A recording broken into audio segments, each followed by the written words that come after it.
Shalom, selamat pagi saudaraku. Apa kabar hari ini? Bagaimana kabar anak-anak kita hari ini? Tentu kita berharap mereka menikmati masa kecil yang bahagia dan penuh semangat. Namun tidak dipungkiri, meninggalnya anggota keluarga yang disayangi menjadi duka tersendiri bagi anak-anak. Karena itu sebagai orang dewasa, kita dapat hadir bersama dalam duka dan kesedihan anak-anak kita, supaya mereka tetap bisa tersenyum dan melewati hari dengan semangat. Saudaraku, hari ini kita dihantar dalam satu berita kemenangan, bila anak sedih dan berduka. Ada seorang ibu sudah beberapa tahun ditinggalkan sang suami karena meninggal dunia. Ia harus berjuang melewati rasa dukanya dan mendampingi dua orang anaknya yang masih kecil. Bersama anak-anak ia memulai program baca Alkitab. Dimulai sejak awal 2019.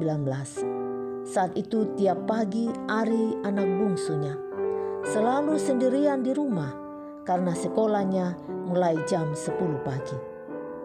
Suatu hari Ari curhat, "Mak, tiap bangun tidur itu sepi. Kakak Ane sudah ke sekolah, Mama bekerja. Saya sering menangis. Bila sudah keliling kompleks dengan sepeda, juga tetap sedih. Ingat Papa." Lalu mamanya berkata, "Ada satu cara untuk tidak sedih terus. Rajin baca Alkitab. Ari bisa coba mulai dari kitab Amsal, bacanya berurutan. Suka-sukanya Ari mau baca berapa ayat. Saat itu Ari bacanya masih lambat. Hampir setahun Ari selesaikan semua pasal kitab Amsal. Lama-kelamaan Ari tidak lagi baca karena sedih ataupun sepi, tapi katanya, "Karena saya suka baca saja." Jadilah Ari melanjutkan bacaannya hampir tiap hari. Sejak rajin baca Alkitab, Ari kembali menjadi anak periang dan makin lincah membaca. Dulu hanya dari khotbah-khotbah dan kesaksian orang, tapi kini Mama, Ane, dan Ari sudah alami sendiri bahwa Alkitab adalah firman Tuhan yang menghibur, menguatkan, memulihkan, dan mengubah hidup menjadi lebih bermakna. Kata ibu itu menutup ceritanya. Saudaraku, mengingatkan kita pada firman Tuhan. "Jiwaku menangis karena duka hati. Teguhkanlah aku sesuai dengan firman-Mu." Saudaraku, duka cita yang berat dalam hati manusia dapat membuat jiwa menangis, menetes seperti lelehan sebatang lilin yang sedang menyala. Jiwa yang bertobat meleleh dalam kesedihan terhadap dosa. Bahkan jiwa yang sabar juga dapat meleleh dalam merasakan penderitaan.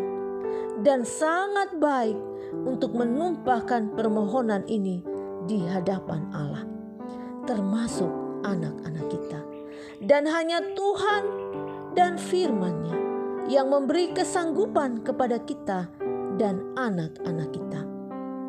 Saudaraku, banyak hal bisa membuat anak-anak bersedih dan berduka. Kehilangan papa atau mama, sedih karena teman bermain yang meninggal, sedih karena sakit penyakit menahun, sedangkan teman-teman mereka bebas bermain. Sedih karena rindu suasana bermain di sekolah, sedangkan karena corona mereka harus di rumah saja, dan lain sebagainya.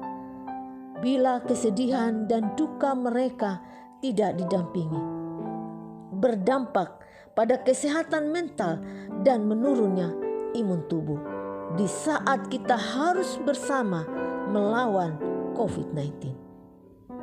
Saudara, pengalaman seorang ibu dan anak-anaknya dalam cerita tadi mengingatkan kita bahwa kita pun dapat hadir bersama anak-anak kita atau mereka yang berduka dengan kekuatan firman Allah yang menghibur. Karena itu, bangunlah mezbah doa di keluargamu dan tumbuhkan minat membaca Alkitab. Dan lihatlah bagaimana setiap hari rasa duka dan kesedihan diubahkan menjadi hari yang berkemenangan. Tuhan Yesus memberkati. Amin.